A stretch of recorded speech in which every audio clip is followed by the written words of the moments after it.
Hello friends, welcome to crime cuts. 2023 பிப்ரவரி 11 அன்னைக்கு திண்டுக்கல் மாவட்டம் குச்சிலியம்பாறை போலீஸ் ஸ்டேஷனுக்கு ஒரு கால் வந்திருக்கு. அதில் பேசின நபர் ரொம்பவே பதட்டமாக பேசியிருக்காரு. வேடஞ்சந்தூர் பக்கத்தில் உள்ள ஒரு கல்குவாரியில் ஒரு ஆணோட சல்லடம் மிதக்கிறதாகவும் உடனே வந்து பாருங்க அப்படின்னு சொல்லியிருக்காங்க. இதை கேட்ட போலீஸ் தீயணைப்பு வீரர்களையும் கூட்டிக்கிட்டு சம்மந்தப்பட்ட இடத்துக்கு போயிருக்காங்க. அங்கே இருந்த பொதுமக்கள் சொன்ன மாதிரியே ஒரு ஆணோட சடலம் கை காலு எல்லாத்தையுமே கட்டி அவரோட உடம்புலையும் பெரிய ஒரு கல்லை கட்டி தூக்கி வீசப்பட்ட விஷயம் தெரிய வந்திருக்கு. ரொம்ப நேரம் போராடி அந்த பாடியை வெளியில் கொண்டு வந்திருக்காங்க. இதை பார்த்ததுமே போலீஸ் இது ஒரு கொலைதான்னு கன்ஃபார்ம் பண்ணியிருக்காங்க. இறந்த நபர் யாராக இருக்கும்னு விசாரிக்க ஆரம்பித்த போலீஸ்க்கு ஒரு முக்கியமான தடயம் மட்டும்தான் க்ளூவாக இருந்திருக்கு. அந்த நபர் போட்டிருந்த டிஷர்ட் தான் அது. அந்த டிஷர்ட்டில் ராம் பாய்ஸ் கபடி குழு காங்கேயம்னு எழுதியிருந்திருக்கு. இதை பார்த்த போலீஸ் இறந்து போன இந்த நபர் கபடி வீரராக இருப்பாரோன்னு நினச்சி அந்த குழு பற்றி விசாரிக்க ஆரம்பிக்கிறாங்க. அப்போ தான் இன்னொரு தகவல் போலீஸ்க்கு கிடைக்குது. இறந்த நபர் ஒரு மாடுபிடி வீரர்னும் அவர் திருச்சி மாவட்டத்தை சேர்ந்த 20 வயசாகக்கூடிய மணி அப்படின்னும் தெரிய வந்திருக்கு. இறந்து போன நபர் சாலை அமைக்கக்கூடிய பணிகளில் ஒப்பந்த கூலி தொழிலாளியாக வேலை பார்த்ததும் ஜல்லிக்கட்டு மாடுகளை வளர்க்குறதுல ஆர்வமாக இருந்த விஷயமும் போலீஸோட விசாரணையில் தெரிய வந்திருக்கு. அது கூடவே ஒரு 4 நாளாக மணி வீட்டுக்கே போகலைன்னு சொல்லிட்டு அவங்களோட ஃபேமிலியில் இருக்கக்கூடிய ரிலேட்டிவ்ஸ் அவரோட மொபைல் நம்பருக்கு நிறைய டைம் ட்ரை பண்ணியிருக்காங்க. ஆனால் அவரோட ஃபோனு தொடர்ச்சியாகவே சுவிட்ச் ஆஃப் ஆகியிருந்திருக்கு. இதனால பதறி போயிட்டு ஊரில் தெரிஞ்ச இடம் எல்லா இடமும் தேடி பார்த்துருக்காங்க. ஆனால் மணியை பற்றி எந்த தகவலுமே கிடைக்கல. கடைசியாக வையம்பட்டி போலீஸ் ஸ்டேஷனுக்கு போயிட்டு தன்னோட பையனை காணோம் அப்படின்னு சொல்லி ஏற்கனவே அவங்க கம்ப்ளைண்ட் கொடுத்துருந்துருக்காங்க. இந்த டைமில் தான் இந்த அடையாளம் தெரியாத ஒரு ஆணோட சடலம் குவாரியில் கிடக்கிற விஷயத்தை பற்றின தகவல் அவங்களோட பேரண்ட்ஸ்க்கு தெரிய வந்திருக்கு. உடனே அவங்க திண்டுக்கல் ஜிஹெச்க்கு கிளம்பி போய் பார்த்துருக்காங்க. அங்கே தான் இது என்னோட பையன் மணி தான் அப்படின்ற விஷயத்த அவங்க தான் கன்ஃபார்மாக சொல்லியிருக்காங்க.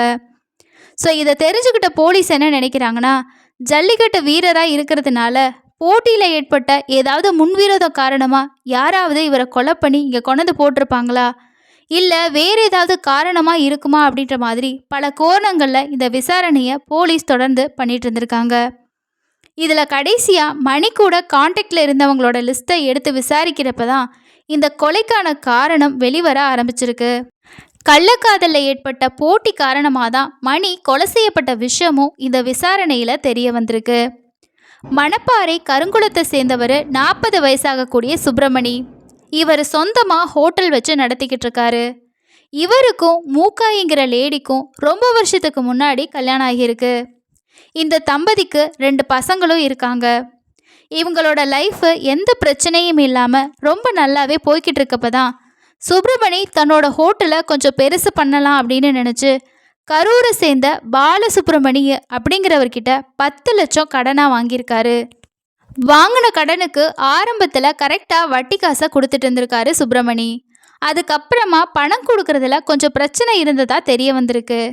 இதனால கடன் கொடுத்த பாலசுப்ரமணி அடிக்கடி வீட்டுக்கு வந்து மூக்காயிக்கிட்ட பணத்தை பற்றி கேட்க ஆரம்பிச்சிருக்காரு. ஆரம்பத்தில் இந்த பிரச்சனையை நம்ம எப்படியாவது சமாளிச்சிடணும் அப்படின்னு நினச்ச மூக்காயி என்ன சொல்லியிருக்காங்க அப்படின்னா, ஊரில் தங்களுக்கு ஒரு நிலம் இருக்கிறதாவும் அதை சேல்ஸ் பண்ணுறதுக்காக தான் இப்போ பார்த்துட்ருக்கோம், அதை சேல்ஸ் பண்ணதுமே உங்களோட பணத்தை நாங்கள் செட்டில் பண்ணிடுவோன்னு சொல்லி அப்போதைக்கு சமாளிச்சுக்கிட்டு இருந்திருக்காங்க. எப்பெல்லாம் பாலசுப்ரமணி அவங்க வீட்டுக்கு போயிட்டு கடனை பற்றி கேட்குறாரோ அப்போ எல்லாமே மூக்காயி இதே பதிலை தான் தொடர்ச்சியாக சொல்லிக்கிட்டே இருந்திருக்காங்க. மூக்காயும் முடிஞ்ச வரைக்கும் இந்த விஷயத்தை எதையாவது சொல்லி சமாளிச்சிடலாம் அப்படின்னு தான் இருந்திருக்காங்களே தவிர அந்த பணத்தை திருப்பி கொடுக்கணும் அப்படின்னு சொல்லி அவங்க நினைக்கவே இல்லை. அதுவும் இல்லாமல் அவங்களோட கணவரான சுப்பிரமணி இந்த விஷயத்தை பற்றி எதுவுமே கண்டுக்கல. தொடர்ந்து பணத்தை திருப்பி கேட்கறதுக்காக வீட்டுக்கு வந்த பாலசுப்ரமணியோட பார்வை மூக்காயி மேலே விழுந்திருக்கு. பணம் தான் கிடைக்கல, அது கிடைக்கிற வரைக்கும் இந்த லேடியோட உல்லாசமாக இருக்கலான்னு நினச்சி அவர் முடிவு பண்ணியிருக்காரு. இதை பற்றி மூக்காயிக்கிட்டேயுமே அவர் டைரெக்டாகவும் சொல்லியிருக்காரு. அந்த லேடியும் பணத்தை கொடுக்காம இருக்கிறதுக்கு பாலசுப்ரமணியம் கூட தவறான உறவில் இருக்கிறதுக்கு ஓகே சொல்லியிருக்காங்க. கணவருக்கு தெரியாமல் அவங்களோட வீட்டிலேயே இவங்க 2 பேரும் உல்லாசமாக இருக்கவும் ஆரம்பிச்சிருக்காங்க.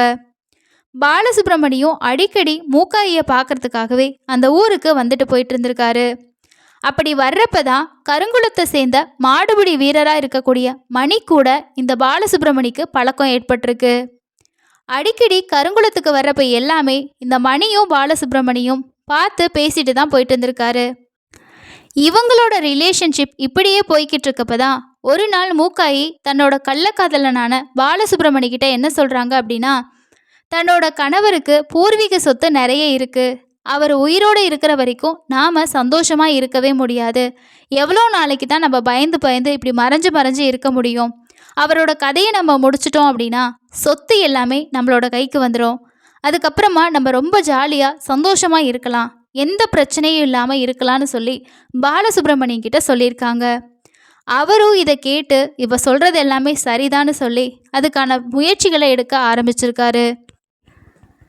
பாலசுப்ரமணியால் அடிக்கடி கருங்குளத்துக்கு வந்துட்டு போக முடியாது.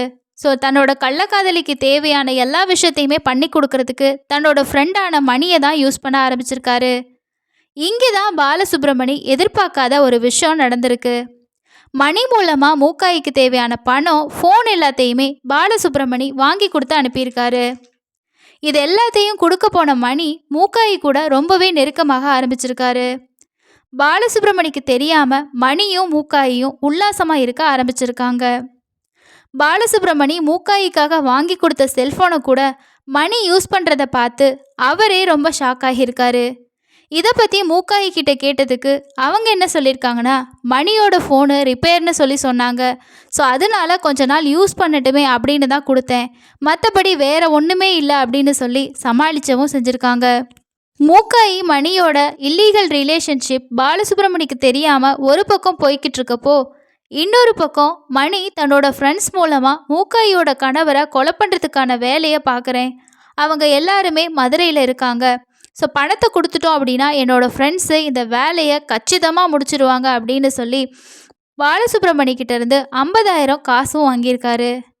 எப்படியும் மணி வேலையை கரெக்டாக முடிச்சிடுவான், நம்ம மூக்காயி கூட ஜாலியாக இருக்கலான்னு நினச்சிக்கிட்டு இருந்த டைமில் தான் பாலசுப்ரமணியோட சொந்தக்காரங்க வீட்டில் ஒரு விசேஷம் நடந்திருக்கு. ஸோ அதுக்காக அவர் கருங்குளம் வந்துட்டு போயிருக்காரு. அப்போ தான் பாலசுப்ரமணிக்கு இன்னொரு அதிர்ச்சியான விஷயம் தெரிய வந்திருக்கு.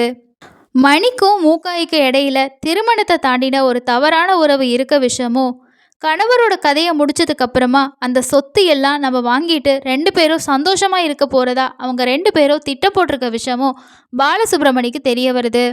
இதை கேட்டதுமே அவர் ரொம்பவே கோவப்பட ஆரம்பிக்கிறாரு.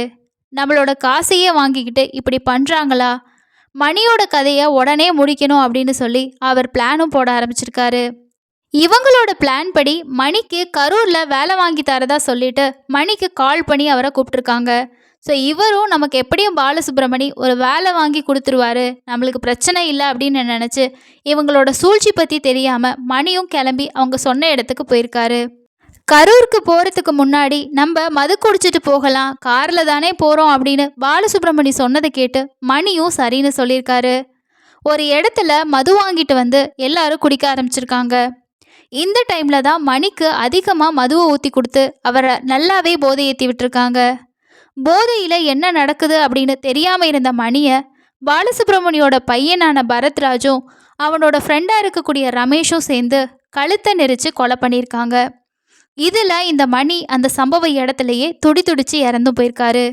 இதுக்கப்புறமா நம்ம எப்படியாவது இந்த பாடியை டிஸ்போஸ் பண்ணிடணும் அப்படின்னு சொல்லி அவங்களோட கார்லேயே வச்சு எடுத்துக்கிட்டு வந்து கரிகாலி பக்கத்தில் இருக்க ஒரு தனியார் குவாரியில் இருக்க ஒரு குளத்துல கை கால் எல்லாத்தையுமே கட்டி உடம்பு மேலே மிதக்கவே கூடாதுன்னு சொல்லி அதில் ஒரு கல்லையும் வச்சு கட்டி உள்ளே தூக்கி போட்டிருக்காங்க.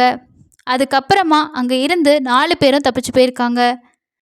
அங்கேருந்து தப்பிச்சு போனதுக்கப்புறமா கண்டிப்பாக பாடி எப்படியும் உள்ளே போயிருக்கும், வெளியில் யாருக்குமே தெரிய வராது அப்படின்னு சொல்லி தான் நினச்சிருக்காங்க. ஆனால் உடம்பு மேலே மிதந்ததுனால இந்த விஷயம் வெளியில் தெரிய வந்திருக்கு. இதுதான் அன்னைக்கு நடந்துச்சு அப்படின்னு சொல்லி பாலசுப்ரமணி போலீஸ்கிட்ட ஸ்டேட்மெண்ட்டாக கொடுத்துருக்காரு. மணியோட கொலை வழக்கில் 45 வயசாகக்கூடிய பாலசுப்ரமணி, 35 வயசான மூக்காயி, 19 வயசான பரத்ராஜ், 40 வயசாகக்கூடிய சுரேஷ், அப்புறம் ரமேஷ் அப்படின்னு சொல்லி 5 பேர்த்தையும் அரெஸ்ட் பண்ண போலீஸ் கோர்ட்டில் அவங்கள ஆஜர் பண்ணி சிறையில் அடைச்சிருக்காங்க. இது போன்ற கள்ளக்காதல் சம்பவங்களில் அதிகமாக யார் பாதிக்கப்படுறாங்க அப்படின்னு பார்த்தோன்னா அதில் இருக்கக்கூடிய குழந்தைங்களாக தான் இருப்பாங்க. இந்த க்ரைம் பற்றி நீங்கள் என்ன நினைக்கிறீங்க? ஸோ இந்த க்ரைமில் ஈடுபட்டவங்களுக்கு என்ன மாதிரி பனிஷ்மெண்ட் கிடைச்சா நல்லாயிருக்கும் அப்படின்ற உங்களோட ஒப்பீனியன்ஸை கீழே இருக்கக்கூடிய கமெண்ட் செக்ஷனில் ஷேர் பண்ணுங்கள். அடுத்த இன்னொரு க்ரைமில் சந்திக்கலாம். நன்றி.